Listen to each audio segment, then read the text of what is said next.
ആശാവർക്കർമാർ ഡൽഹിയിലാണ് സമരം നടത്തേണ്ടതെന്ന് CPM പറയുമ്പോൾ ഇതേ ആവശ്യം ഉന്നയിച്ച് മുൻപ് CITU സെക്രട്ടേറിയറ്റ് മുന്നിൽ നടത്തിയ സമരം തിരിഞ്ഞുകുത്തുകയാണ്.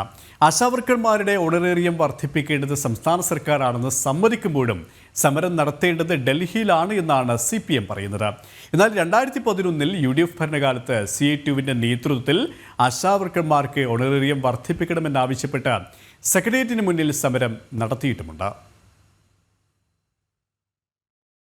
ഓണറേറിയം വർദ്ധിപ്പിക്കുക, വിരമിക്കൽ ആനുകൂല്യം നൽകുക തുടങ്ങിയ ആവശ്യങ്ങൾ ഉന്നയിച്ച് സെക്രട്ടേറിയറ്റ് മുന്നിൽ ആശാവർക്കർമാർ നടത്തുന്ന സമരം 15 ദിവസം പിന്നിടുകയാണ്.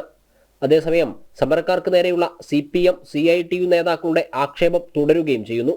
സമരം നടത്തുന്നത് അരാജകവാദികളാണെന്ന എളമരം കരീമിന്റെ പ്രസ്താവനയോട് യോജിപ്പാണെന്ന് ആശാവർക്കേഴ്സ് ഫെഡറേഷൻ CITU വ്യക്തമാക്കി. കേന്ദ്ര ഗവൺമെന്റ് സ്ഥാപനത്തിന് മുന്നിലാണ് ആശാവർക്കർമാർ സമരം നടത്തേണ്ടത് എന്നാണ് അവരുടെ നിലപാട്. എന്നാൽ UDF ഭരണകാലത്ത് CITU ഇതേ ആവശ്യങ്ങൾ ഉന്നയിച്ച് സെക്രട്ടേറിയറ്റ് പടിക്കൽ സമരം നടത്തിയിട്ടുണ്ട്. കുടിശ്ശികയായ ഹോണറേറിയവും ഇൻസെന്റീവും വിതരണം ചെയ്യണമെന്നാവശ്യപ്പെട്ട് 2011 CITU സെക്രട്ടേറിയറ്റ് പടിക്കൽ സമരം നടത്തിയിട്ടുണ്ടെന്ന് ദേശാഭിമാനിയിൽ കഴിഞ്ഞ ദിവസം എളമരം കരീം എഴുതിയ ലേഖനത്തിൽ വ്യക്തമാക്കുന്നു.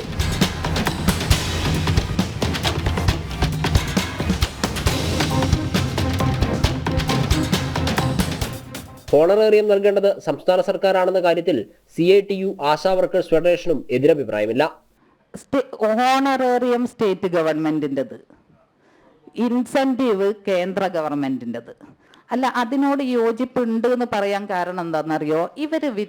ഇവർ മുന്നോട്ട് വെക്കുന്ന ഒരു മുദ്രാവാക്യം, നിങ്ങൾ ഞങ്ങളെ സമരം ഇത്രയും കാലം ഉമ്മൻചാണ്ടി ഗവൺമെന്റ് ഉള്ള സമയത്തും ഞങ്ങളെ സമരം നിങ്ങൾ കേട്ടിട്ടുണ്ട്. ഇപ്പം ഇവർ വിളിക്കുന്ന മുദ്രാവാക്യം എന്തെന്നാ? ഞങ്ങൾക്ക് അതിനോട് ഒട്ടും യോജിപ്പില്ല. അതുകൊണ്ട് തന്നെ ഞങ്ങൾ ബലമായി സംശയിക്കുന്നു, ഇത് ഈ ചെറിയ വിഭാഗം ആശമാര് മാത്രമല്ല ഇതിന്റെ പിന്നിൽ എന്നുള്ളത് ശക്തമായിട്ട് ഞങ്ങൾ വിശ്വസിക്കുന്നു. എന്നാൽ സെക്രട്ടേറിയറ്റ് മുന്നിൽ സമരം നടത്തുന്നു എന്ന കാരണം കൊണ്ട് സമരക്കാരെ കുറ്റപ്പെടുത്തുകയാണ് CPM-ഉം വർഗ ബഹുജന സംഘടനകളും. CPM പ്രതിപക്ഷത്തിരിക്കുമ്പോൾ സെക്രട്ടേറിയറ്റ് മുന്നിൽ നടത്തിയ സമരത്തിന് സമാനമായ കാരണങ്ങൾ ഉയർത്തി ഇപ്പോൾ സെക്രട്ടേറിയറ്റ് പടിക്കൽ സമരം ചെയ്യാൻ പാടില്ല എന്ന് പറയുന്നത് ഇരട്ടത്താപ്പാണെന്ന വിമർശനമാണ് CPM-നെതിരെ ഇപ്പോൾ ഉയരുന്നത്. ജനം, കോഴിക്കോട്.